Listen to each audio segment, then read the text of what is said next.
Our investigation travels from the rooftops of the university to the plains of South Dakota, to Las Vegas and back again. Our roadmap: thousands of pages of university receipts, emails, and purchase orders, and state and federal criminal records.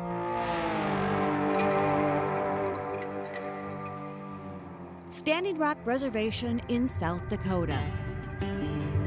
430 miles from the Twin Cities campus, and you officials, like the Vice President of University Services, would like very much to play up that distance. I really have no comment on something that happened off of university property and off of university time.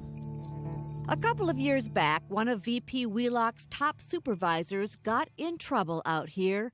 The supervisor is Beth Louden, district director in charge of upkeep of the buildings and land of the biggest chunk of the Twin Cities campus, the East Bank and athletic facilities.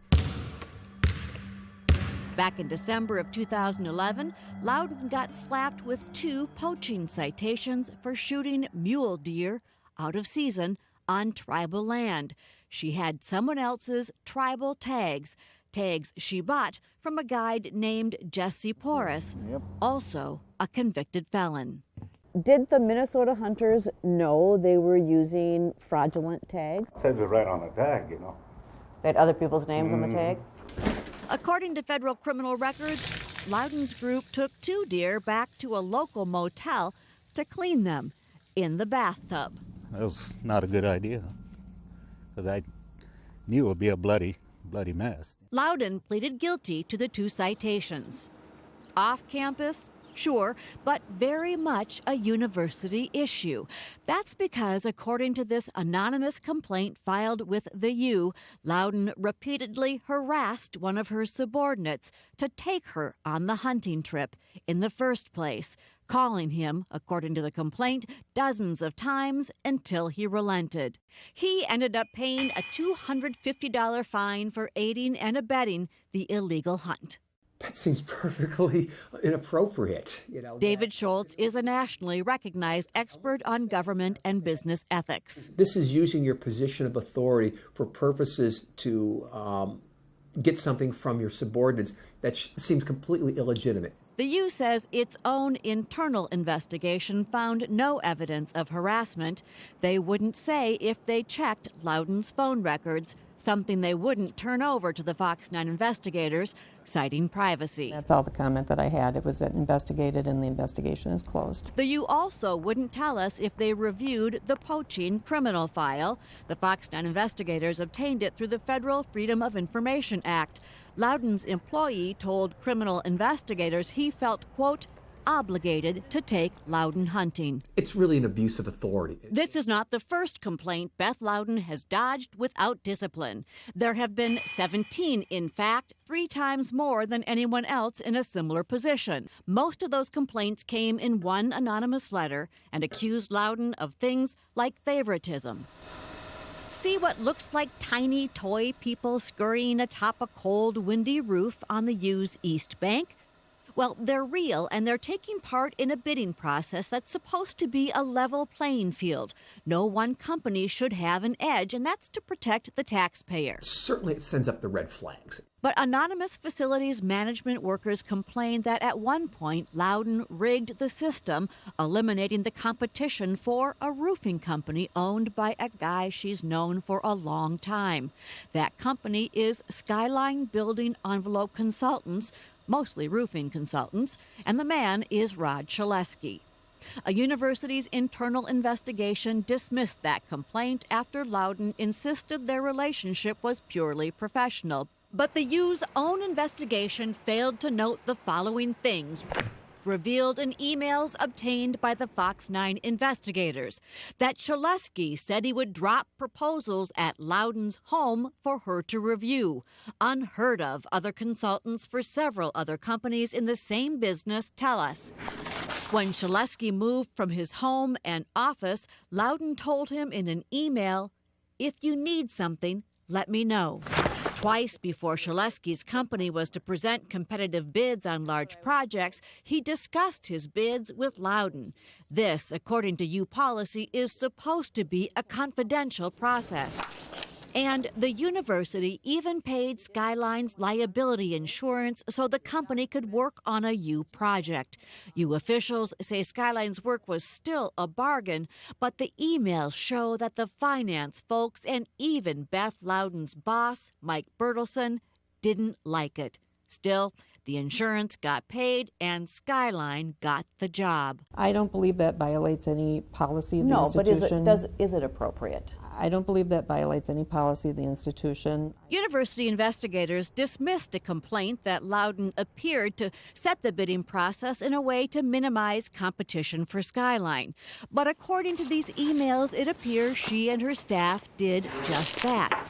Instead of considering the inspection of several buildings as one big project, which would have had to be put out for bid, she told them to break up the inspections building by building. That kept prices low enough that Skyline would be given the work without bidding for it. Look at this pile of purchase orders. Skyline pulled in hundreds of thousands of dollars over the past 5 years. The university investigation concluded in this report from auditors that work orders for each building is a direction facilities management is considering, but the roofing strategy is not finalized. These emails, though, show, if anything, people were troubled by this approach. In fact, when people in purchasing objected to breaking up the work building by building, work was delayed. Beth Louden's boss, Mike Bertelson, had to weigh in. He approved that system, but only for 1 year.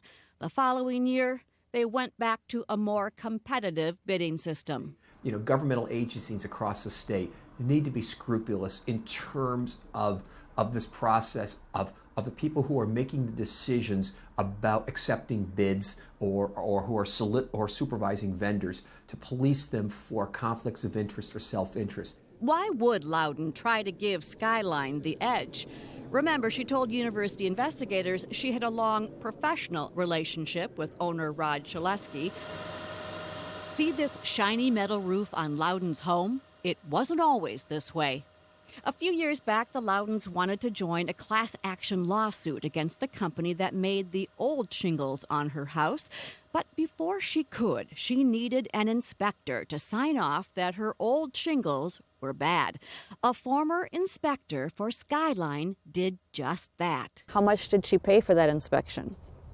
There wasn't an inspection. Skyline owner Rod Chalesky at first denied his company helped Louden with her lawsuit. But when we told him we'd talk to his former inspector, And he went out there and picked up a sample of the shingles that had fallen off the roof.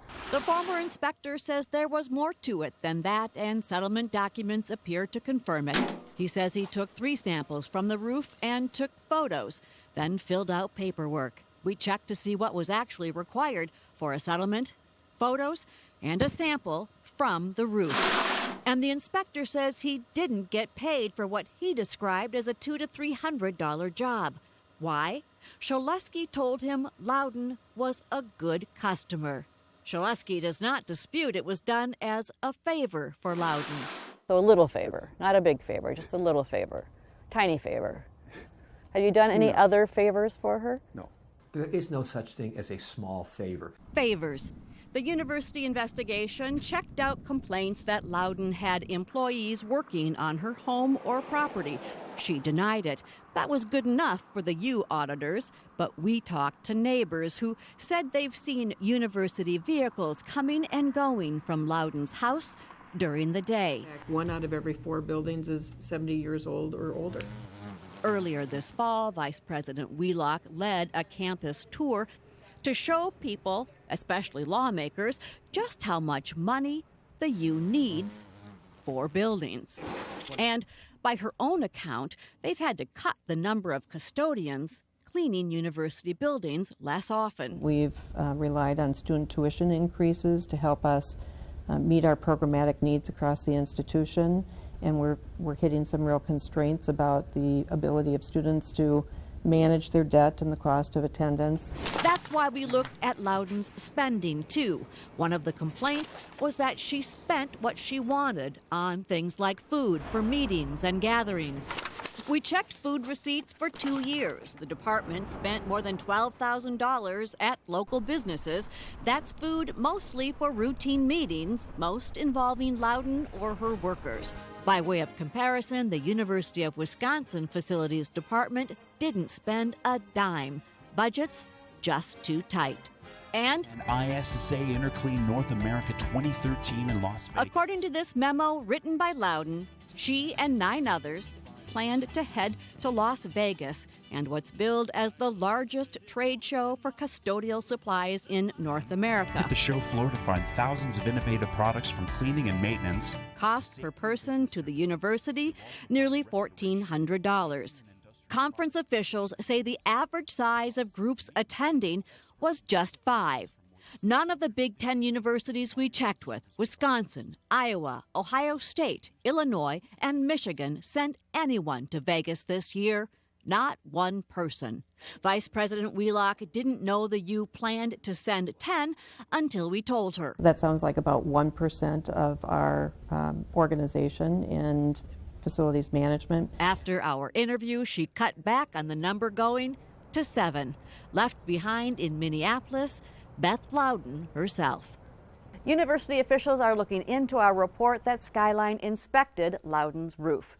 But they say Louden is good at her job. The U also gave us numbers they say prove Skyline is cheaper. But ironically, those numbers come from the time period after Skyline was forced to compete again with other companies. I'm Trish Van Pilsum for the Fox 9 Investigators.